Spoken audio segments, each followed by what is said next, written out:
Tout sur le bon fonctionnement de l'avion, la fiabilité des instruments et la compétence des pilotes aux commandes. Longtemps, on a oublié une quatrième composante, la qualité des relations humaines entre les différents membres de l'équipage. Vite! Alignement et maintien position piste 2-3, Korean Air 8509. Enfin. Et cette composante peut avoir une influence mortelle lorsqu'un petit incident survient au mauvais moment. Voici l'histoire du vol Korean 8509.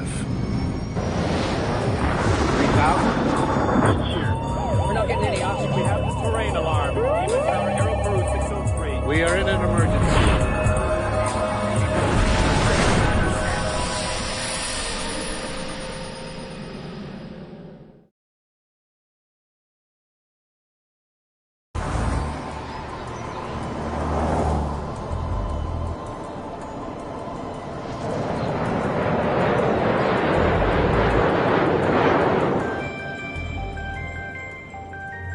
Gary Dan vit au nord de Londres et profite en famille des vacances de Noël.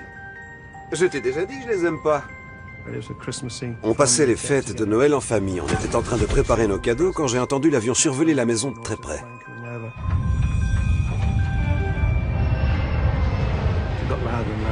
Le bruit est devenu de plus en plus fort. J'ai même cru que l'avion allait arracher la cheminée tellement il volait près de la maison.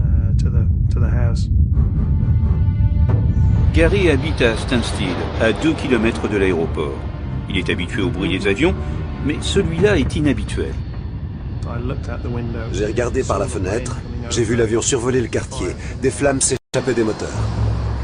C'est à ce moment-là que l'avion s'est incliné de plus en plus vers la gauche.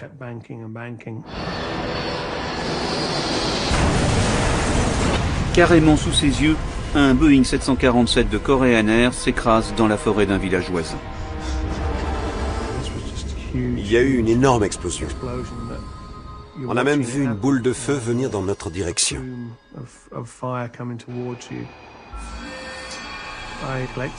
J'ai vite attrapé une lampe de poche et j'ai dit « L'avion s'est écrasé, il faut leur porter secours !» Mon frère et moi avons couru jusqu'au lieu du crash. On a suivi l'immense nuage de fumée provoqué par plusieurs petits incendies de kérosène qui brûlaient dans la forêt.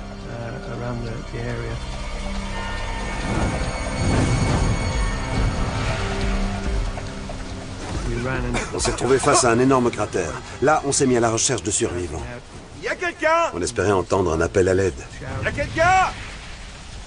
Est-ce que quelqu'un m'entend? L'impact avait creusé un cratère de près de 10 mètres. Il y avait des débris sur presque 1 kilomètre. On aurait dit un champ de bataille. On a appelé les secours. Un avion vient de s'écraser dans la forêt de Hatfield à Great Allingbury. Il faut une demi-heure au secours pour arriver sur place. Malheureusement, il n'y a plus personne à sauver. L'appareil et ses occupants ont été littéralement pulvérisés.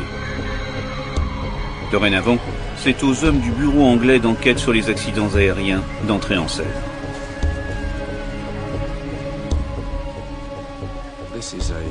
C'était un avion extrêmement sophistiqué, piloté par un équipage compétent. Pourquoi les pilotes ont-ils perdu le contrôle de l'appareil? L'aéroport de Stansted se situe à 30 km au nord-est de Londres. D'envergure européenne, il est spécialisé dans les compagnies low cost et le fret aérien venu du monde entier.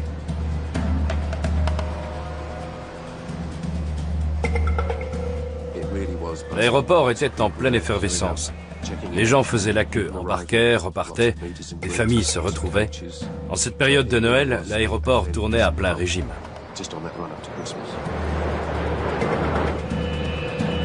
Le vol 8509 de Korean Air est un vol cargo. C'était un Boeing 747 destiné au transport de marchandises. Il n'était donc pas aménagé pour transporter des passagers, mais uniquement du fret. Parti de Séoul, en Corée du Sud, l'avion a fait une escale à Tashkent, en Ouzbékistan, avant de se poser à Stansted. Il doit poursuivre sur Milan, mais avec un nouvel équipage.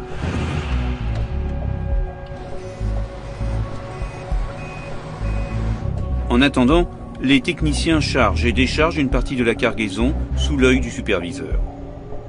Le rôle de ce dernier est essentiel.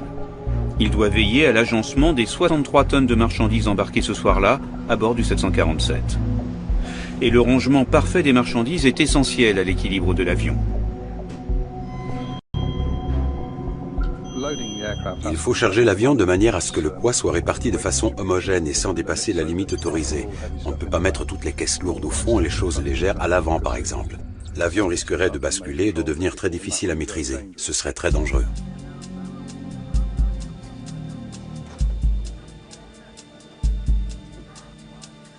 Le commandant de bord, Park Du-kyu, est un professionnel très respecté. Commandant?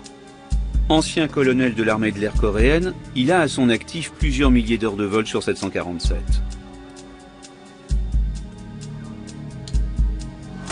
Park On-kyu est le mécanicien navigant chargé de surveiller et de gérer les systèmes vitaux de l'appareil. Enfin, le copilote s'appelle Yoon Ki-sik, un petit nouveau sur 747 sur lequel il n'a volé que 195 heures. À bord, il y avait, en plus des 3 pilotes, un ingénieur de la compagnie. L'ingénieur a procédé à une petite opération de maintenance sur l'avion qui va maintenant le ramener à Séoul.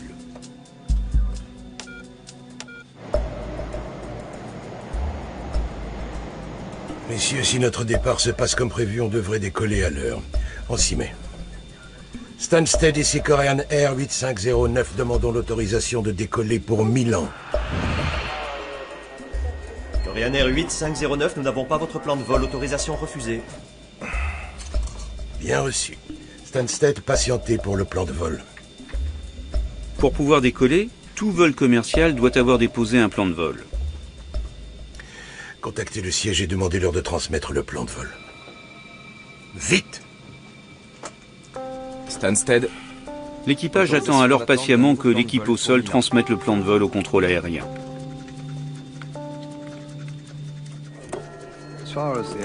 Pour les contrôleurs aériens, c'était un avion comme un autre. Qu'ils transportent du fret ou des passagers, tous les avions doivent suivre les mêmes règlements et les mêmes procédures. Korean Air 8509, autorisation de décollage pour Milan via Douvres 6 Roméo. Korean Air 8509, autorisé à décoller via Douvres 6 Roméo, transpondeur 2230. Enfin, avec 1 heure de retard, l'équipage est autorisé à la mise en route et au roulage. Il est 18h25. Korean Air 8509, alignez-vous, piste 2-3. Alignement et maintien position piste 2-3, Korean Air 8509. Le commandant Park sait d'ores et déjà qu'il arrivera en retard à Milan. Korean 8509, autorisation de décollage, piste 2-3. Enfin.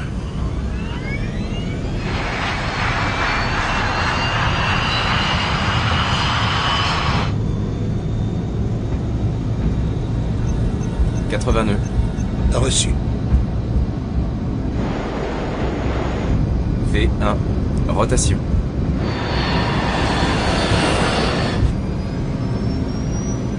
À 18h36, les 300 tonnes du 747 s'arrachent de la piste. Vario positif confirmé. Train rentré. Train rentré. 900 pieds.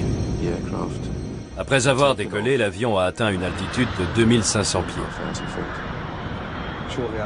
Puis l'appareil a pris un virage. Virage à gauche à 1.5 DME. Bien reçu. Virage à gauche à 1.5 DME. L'avion a amorcé le virage. Virage amorcé, commandant. Direction unité 5-8. Mais bizarrement, le commandant a beau braquer le manche sur la gauche, son horizon artificiel demeure parfaitement à l'horizontale. L'horizon ne suit pas. L'inclinaison. L'inclinaison. Regardez, l'inclinaison.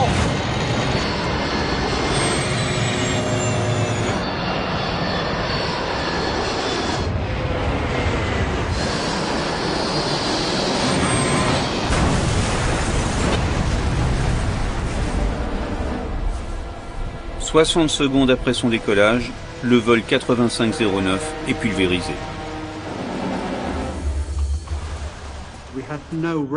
Aucun débris ne dépassait la hauteur des genoux. L'avion s'était volatilisé. Le soir même, les premiers hommes du service d'enquête sur les accidents aériens sont sur place. J'aimerais inspecter la zone si c'est possible. L'un d'entre eux, Sid Hawkins, s'assure d'abord que la zone est sécurisée.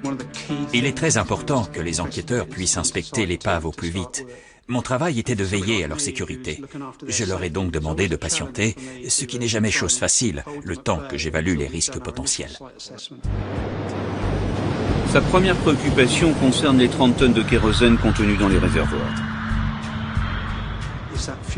Il fallait vérifier si le kérosène était toujours là. Et si oui, cela représentait un danger pour les équipes. J'ai également dû vérifier le type de marchandises que transportait le cargo. Est-ce que c'était des denrées classiques ou des produits dangereux? On ferme l'accès pendant la nuit. Il fait trop noir et la zone est dangereuse. Informez le personnel. Les lieux n'étaient pas éclairés, ce qui les rendait extrêmement dangereux pour les enquêteurs comme pour les secouristes. La véritable enquête ne débutera en fait que le lendemain matin. Mais avant d'évacuer les lieux, les sauveteurs réussissent à récupérer une des deux boîtes noires.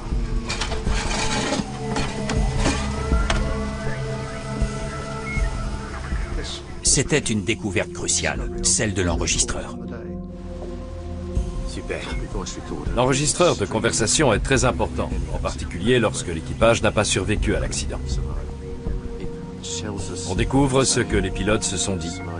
Ça nous donne une idée de l'ambiance dans le cockpit. On prend aussi connaissance des alarmes qui ont pu retentir. La boîte noire récupérée est très endommagée. Et rien ne prouve que ces données seront exploitables. Elle serait pourtant précieuse pour expliquer cet accident aussi brutal que mystérieux. L'inclinaison.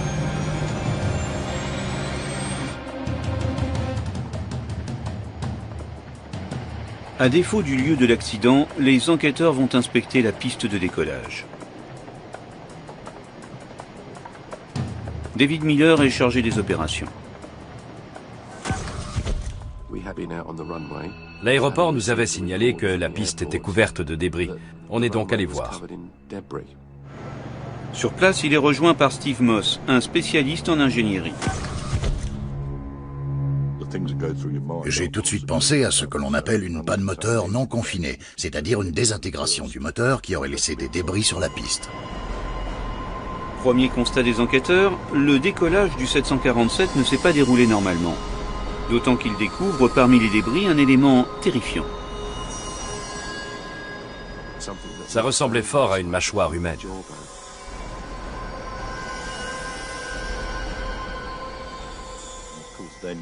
Là, on s'est mis à cogiter. Qu'est-ce qui avait bien pu se passer? Est-ce que l'avion avait heurté quelqu'un au sol pendant le décollage?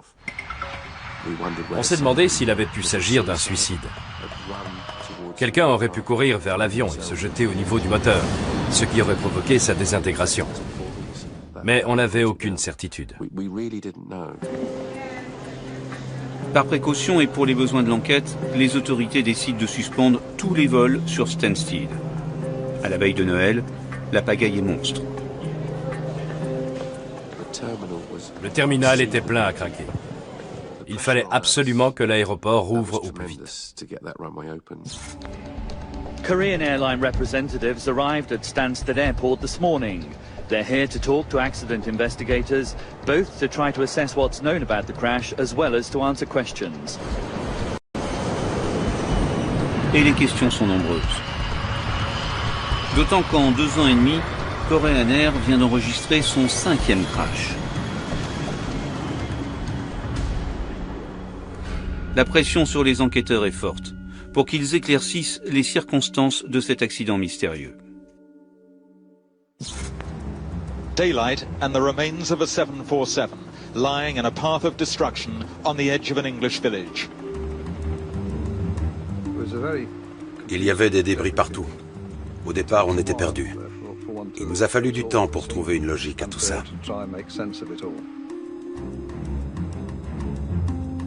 Le lendemain matin, les enquêteurs ont enfin accès au point d'impact. Un immense cratère jonché de débris. On a compris que les débris qui se trouvaient sur la piste provenaient de l'explosion. Le souffle a projeté des débris en l'air que le vent a ensuite déposés sur la piste.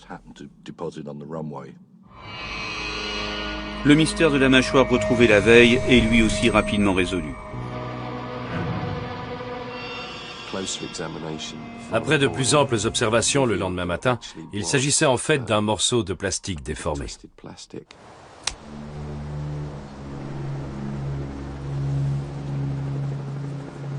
De son côté, Sid Hawkins essaie d'identifier les restes de la cargaison transportée par l'avion. L'avion transportait 40 ou 50 tonnes de marchandises, emballées pour la plupart dans des cartons. L'explosion a été si violente que tout a été détruit. Il ne restait plus rien d'intact. Ça prouve à quel point le choc a été brutal. Il doit pourtant essayer d'identifier ces débris, car certains d'entre eux peuvent être dangereux. L'avion transportait des produits corrosifs. Et ce n'est pas tout. Le vol 8509 transportait également des mèches détonantes à usage militaire, 2 tonnes de whisky, des cartouches d'impression et une machine à rayon X.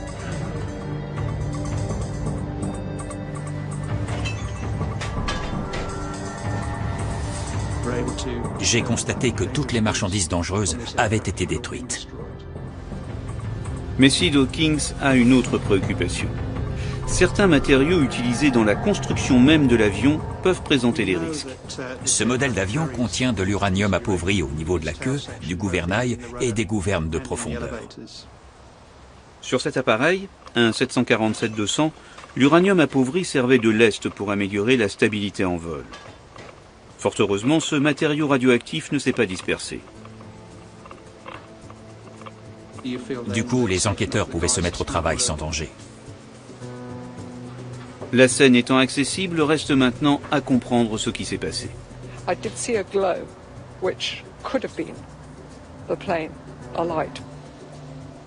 J'ai remarqué qu'un moteur était en feu avant le crash. J'ai expliqué aux enquêteurs qu'en regardant par ma fenêtre, j'avais vu l'avion et que des flammes s'échappaient d'un des moteurs. Selon le témoignage de Gary Dan, un des 2 réacteurs gauche était en feu. Mais cela n'explique pas la perte de contrôle.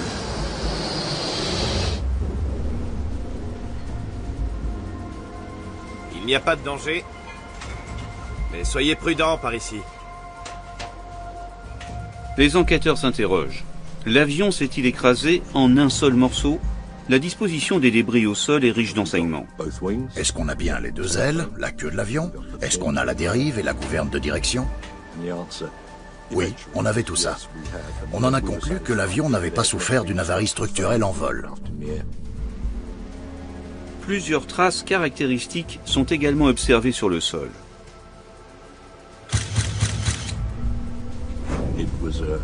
L'aile avait creusé une longue tranchée. Un peu plus loin, on voyait l'endroit où le nez avait heurté le sol. À partir de ces différentes marques au sol, on a su dans quelle position se trouvait l'avion au moment de l'impact. Toutes ces traces gravées dans la terre sont le témoignage des dernières secondes du vol 8509.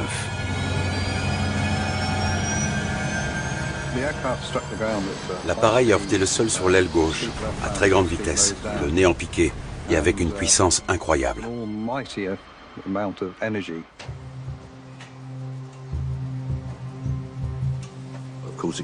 Il était clair que les pilotes avaient reçu des informations erronées au point d'être complètement désorientés.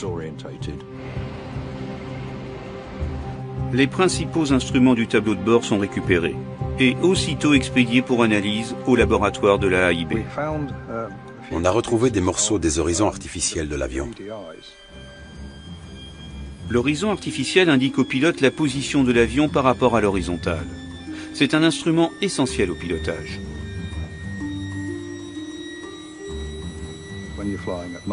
Quand on vole de nuit ou qu'on traverse des nuages, on n'a plus de repères visuels. C'est à ces moments-là que les pilotes utilisent leur horizon artificiel pour se repérer. Les avions modernes disposent de 3 horizons artificiels, un devant chaque pilote et le 3e dans le tableau de bord central. Comme cela, s'il y en a un qui tombe en panne, Les pilotes peuvent comparer les 3 instruments et voir lesquels concordent.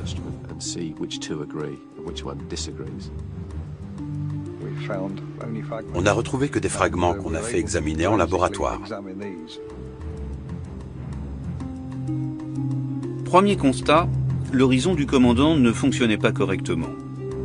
Au moment du crash, il indiquait que l'avion était en montée, en contradiction avec les témoignages et les observations au sol. Pour en savoir plus, les enquêteurs ont besoin de la deuxième boîte noire, celle enregistrant les paramètres de vol.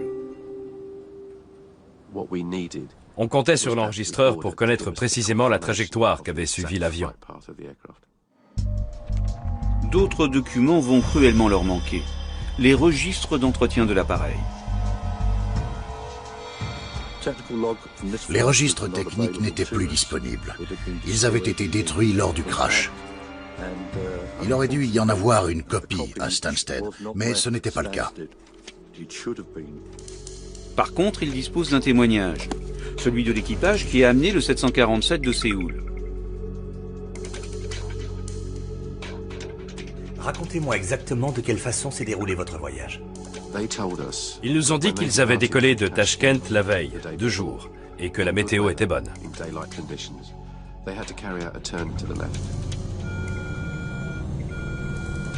Au moment d'entamer un virage à gauche, ils se sont rendus compte que l'horizon artificiel du commandant ne fonctionnait pas. De jour et hors des nuages, le pilote s'est servi de la ligne naturelle de l'horizon. Pour poursuivre la manœuvre, le commandant s'est fié au 3e horizon artificiel qui fonctionnait parfaitement. Le vol s'est poursuivi sans encombre et l'équipage a atterri à Stansted. Une fois au sol, l'équipage a quitté le terrain sans rencontrer l'équipage de relève. Normalement, l'équipage arrivant doit échanger avec l'équipage de relève, c'est-à-dire parler du vol et débriefer sur l'état de l'appareil. Faute de contact entre les 2 équipages, le seul à avoir été informé de la panne de l'horizon fut l'ingénieur de la compagnie. D'accord, je vais regarder. Korean Air avait envoyé un ingénieur sur place pour qu'il s'occupe des opérations de maintenance. Mais l'homme n'a pas les bons outils pour cette intervention et doit faire appel à un renfort local. Vous allez démonter l'horizon artificiel du commandant. Les efforts des 2 hommes ne donnent guère de résultats. Et quelques heures plus tard, le Boeing 747 va redécoller avec un horizon artificiel toujours en panne.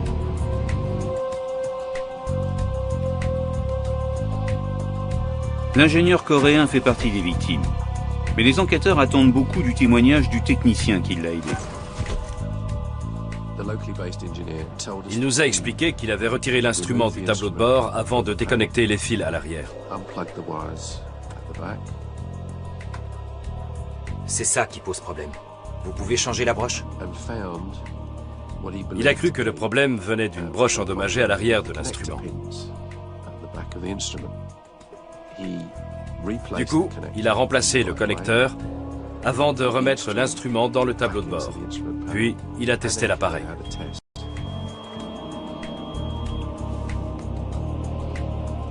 Ça m'a l'air bon. L'ingénieur a cru la panne réparée.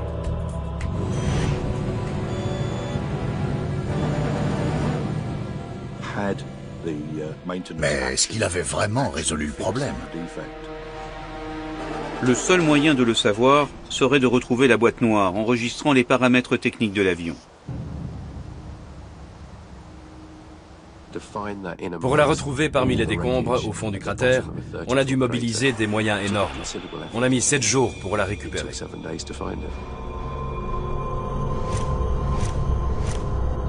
Et les premières analyses prouvent que l'horizon artificiel du commandant ne fonctionnait toujours pas, indiquant un roulis inférieur à 2 degrés.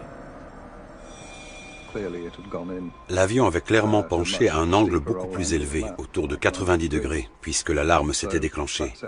Tout cela n'était pas normal. Pourquoi la réparation fut-elle défaillante? En théorie, l'ingénieur pouvait facilement identifier et réparer la panne de l'horizon artificiel. Les enquêteurs poursuivent leurs interrogatoires. Que vous ont signalé les pilotes exactement?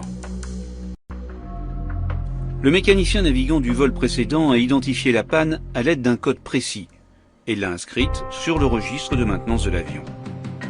Il a ensuite signalé le problème à l'ingénieur principal. D'accord, je vais regarder.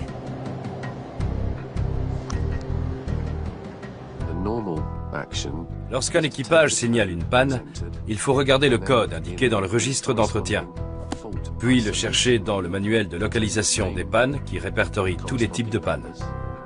À partir du code, on sait d'où vient le problème et comment le réparer. Seulement voilà, ce soir-là, l'ingénieur n'a pas ce fameux manuel et donc la marche à suivre. Faute de pouvoir identifier précisément la panne, il a tenté de régler le problème par lui-même. C'est ça qui pose problème.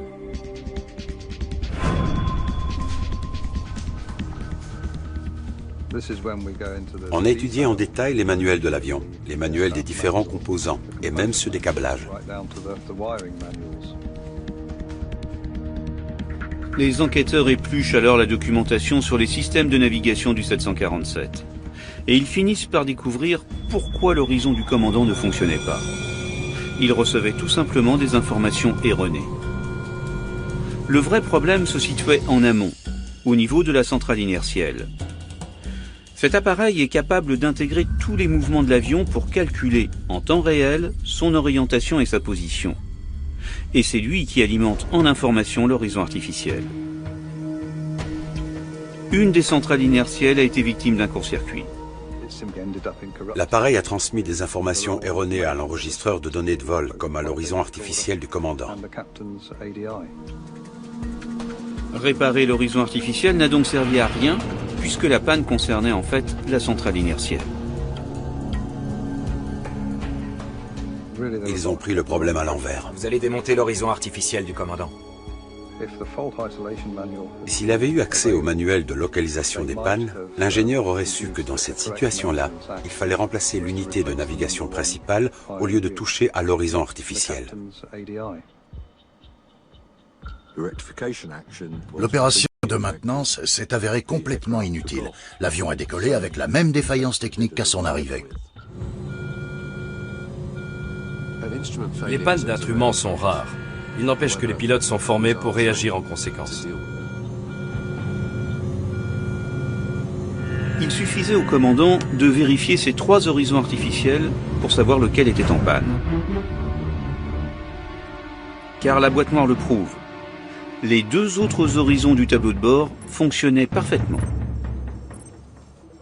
Seul l'horizon du commandant était défaillant.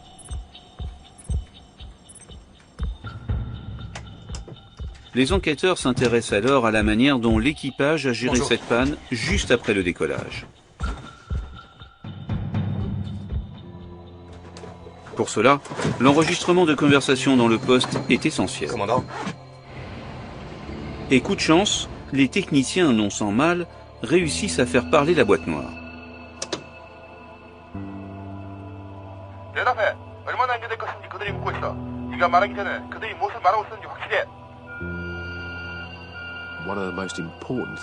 À l'enregistrement, on entendait très clairement l'alarme qui a retenti dans le cockpit juste après le décollage de Stansted.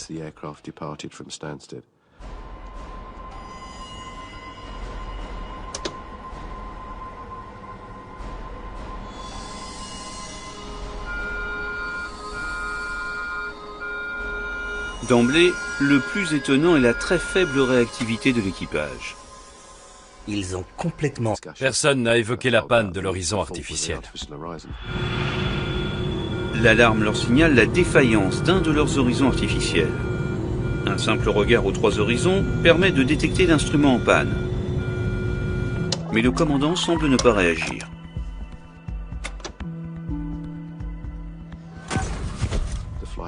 Le mécanicien navigant s'est rendu compte que l'horizon du commandant restait fixe. Il l'a d'ailleurs averti du dysfonctionnement. L'horizon ne suit pas. Mais le commandant n'a pas répondu.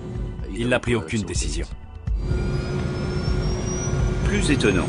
Le copilote, dont l'horizon artificiel fonctionne parfaitement, ne fait rien pour éclairer le commandant ou corriger la situation.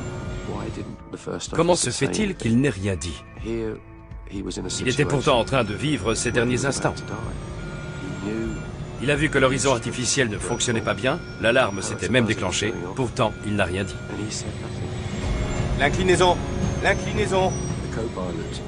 Le copilote aurait dû prévenir le commandant que son horizon artificiel était défaillant. Il aurait dû lui dire « Mon horizon à moi fonctionne, je contrôle la situation, laissez-moi prendre les commandes. »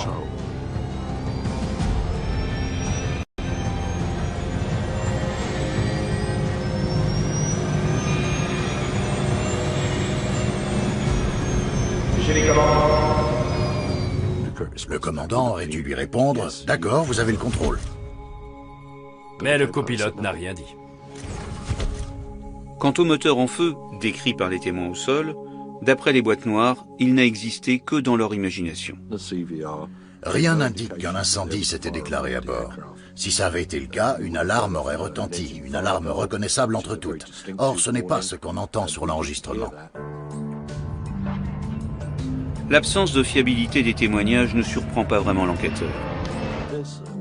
De nuit, ou quand la météo n'est pas très bonne, les gens n'interprètent pas toujours correctement ce qu'ils voient. Le reflet des phares de l'avion ou des feux de navigation peuvent parfois faire penser à un incendie.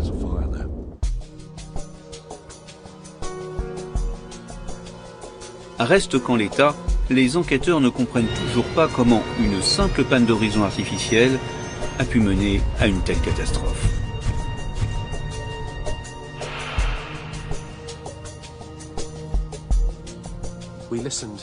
On a écouté leur conversation, mais évidemment, entre eux, ils s'exprimaient en coréen. La traduction écrite dont on disposait ne nous aidait pas vraiment à comprendre les intonations. On a donc fait écouter la bande à une coréenne qui nous a expliqué quelles étaient les relations entre les membres de l'équipage.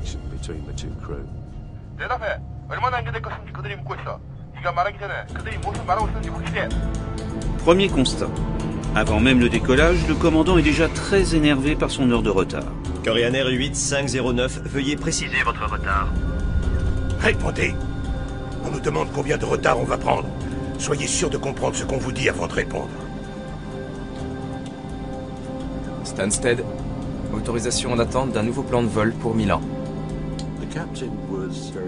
Le commandant s'est montré très autoritaire, en particulier avec son copilote. Au cours de cet échange, le copilote s'est montré très soumis. Le commandant parlait tandis que lui écoutait en silence. Donc le commandant se montre condescendant. Les enquêteurs se posent alors une question simple. Une réaction du copilote aurait-elle pu éviter le drame si le commandant l'avait écouté? Pour trouver la réponse, ils décident de reconstituer au simulateur les conditions exactes des 60 secondes de vol. Verdict, le crash était facilement évitable.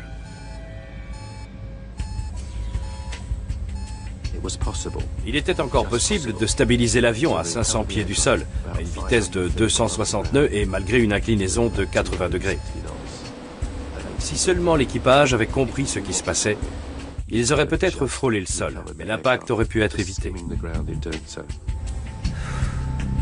Les enquêteurs britanniques décident alors de s'intéresser de plus près à la formation des pilotes de Korean Air. Il est clair que le manque de communication entre les pilotes a joué un rôle déterminant dans ce crash. Nous nous sommes donc rendus en Corée pour en savoir plus sur la formation des pilotes. À Séoul, en Corée du Sud, David Miller assiste à plusieurs séances de formation des équipages.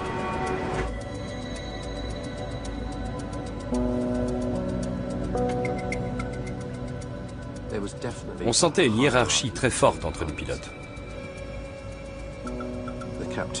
Le commandant était le plus âgé et le plus expérimenté, tandis que le copilote, plus jeune, était considéré comme un apprenti. Les pilotes travaillaient de manière très conventionnelle. Je crois qu'il y avait peu de place pour les initiatives face à une situation inattendue. Une hiérarchie très pesante, laissant peu de place à l'initiative individuelle. Exactement le type de relation qui existait entre les trois pilotes du vol 8509. et la forte personnalité du commandant Park n'a rien arrangé.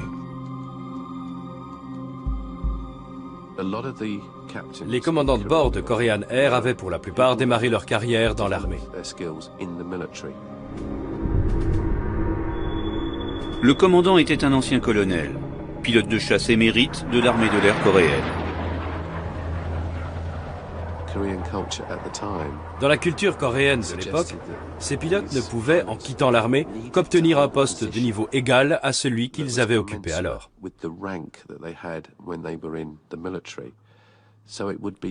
Un ancien colonel ne pouvait devenir copilote. C'était un trop grand déshonneur.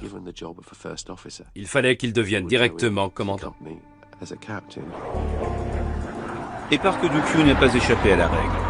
Habitué à piloter seul des avions de chasse, il est passé directement commandant d'un équipage à bord d'un avion civil.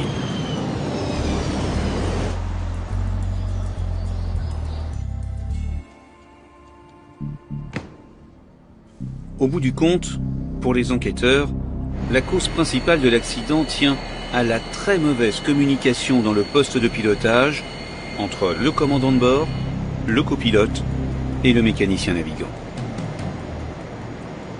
C'est intolérable. Si on est encore en retard... Korean 8509, autorisation de décollage, piste 2-3. Autorisation de décoller, piste 2-3. Korean Air 8509. Autorisé à décoller. Enfin. Une série de petits incidents a retardé le vol et mis à rude épreuve la patience du commandant. Sentant la tension, le copilote, lui, s'est réfugié dans le silence pour éviter tout conflit. Les pilotes d'un avion doivent travailler en équipe. On ne peut pas avoir un commandant tout-puissant et un copilote soumis. Ça ne fonctionne pas. V1, rotation.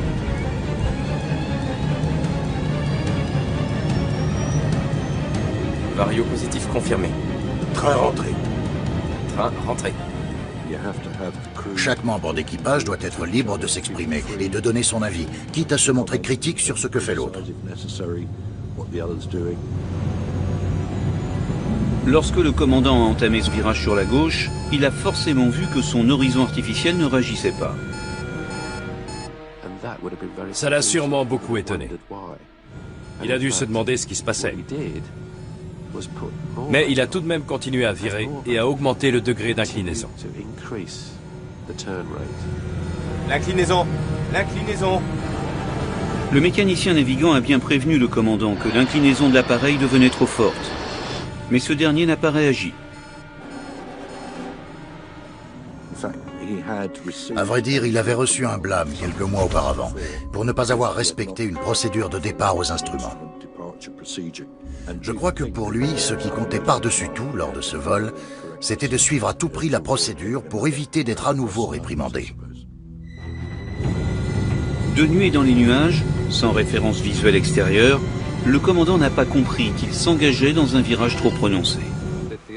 On a tendance à se fier aux instruments, même quand ils indiquent qu'on vole droit, alors qu'en réalité, on prend un virage très serré. Pour voler sans visibilité, les pilotes sont entraînés à suivre les instruments plutôt que leurs sensations physiques. Le commandant Park s'est donc entêté à suivre les indications d'un instrument qui était en panne. À ce moment-là, le copilote aurait dû le ramener à la raison et lui faire remarquer que des alarmes s'étaient déclenchées. J'ai beaucoup de mal à comprendre sa réaction, plutôt son absence de réaction. Je crois que c'est très lié à la culture coréenne. Craignant plus le déshonneur que la mort, le copilote n'a pas osé remettre en cause l'autorité suprême du commandant. Ils n'ont pas travaillé en équipe. Il n'y avait qu'un seul homme aux commandes et ses deux assistants. L'avion a continué à s'incliner à 30, 40, 50, 60, 70, 80 et même 90 degrés. Les enquêteurs commencent à se dire que les causes de l'accident prennent peut-être racine dans la culture ancestrale de la société coréenne. Commandant? Une culture bâtie sur une hiérarchie sociale extrêmement stricte. Ainsi, le code de l'honneur militaire a fortement influencé l'organisation de l'aviation civile coréenne. Pour les enquêteurs, il est clair que cette organisation hiérarchique a joué un grand rôle dans le drame du vol 8509. Il est très difficile d'aller à l'encontre des valeurs culturelles de certaines sociétés. L'écart important de grade entre les deux pilotes a renforcé les différences naturelles entre eux. Je crois que dans cet accident, les valeurs culturelles des membres de l'équipage ont pesé trop lourd.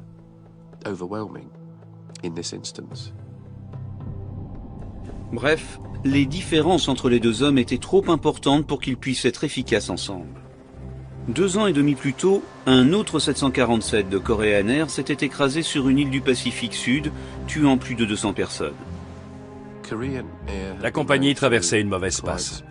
Un autre de leurs avions avait été impliqué dans un accident à Guam.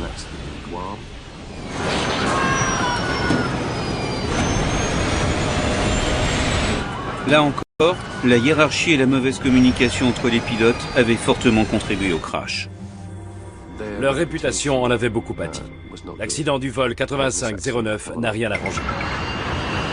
À l'époque, l'image de la compagnie est en fait désastreuse. L'armée américaine arrête de faire voler ses personnels à bord de ses avions. Et dans le monde entier, la suspicion s'installe à l'égard de Korean Air. Le crash du vol 8509 ressemble presque à un coup de grâce. At a news conference, the Korean airline officials made the startling admission that military pilots, many of whom were recruited by the airline, sometimes take unnecessary risks. À travers leurs recommandations, le travail des enquêteurs sera aussi d'aider la compagnie à repartir sur des bases plus saines.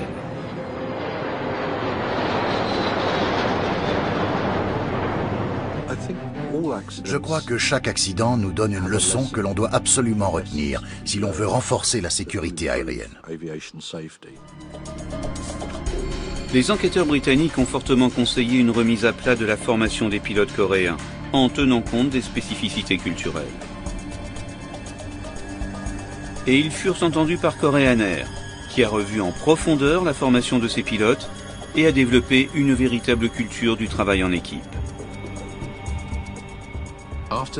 Après le crash de 1999, Korean Air a pris des mesures importantes pour améliorer la sécurité de ses vols. La compagnie a mis en place de nouvelles formations plus rigoureuses. Ils se sont beaucoup investis pour corriger les erreurs du passé. En l'occurrence, ils ont travaillé sur les problèmes de communication, le manque de rigueur dans l'entretien des avions, mais aussi l'absence totale de formation en gestion des ressources de l'équipage. Les statistiques prouvent que depuis 1999, les vols de Korean Air sont beaucoup plus sûrs. C'est aujourd'hui une compagnie tout à fait recommandable. Le vol 8509 a marqué un tournant dans l'histoire de la compagnie. Grâce aux mesures prises, elle n'a enregistré depuis 1999 aucun accident majeur. Et aujourd'hui, Korean Air a regagné son statut de grande compagnie aérienne internationale.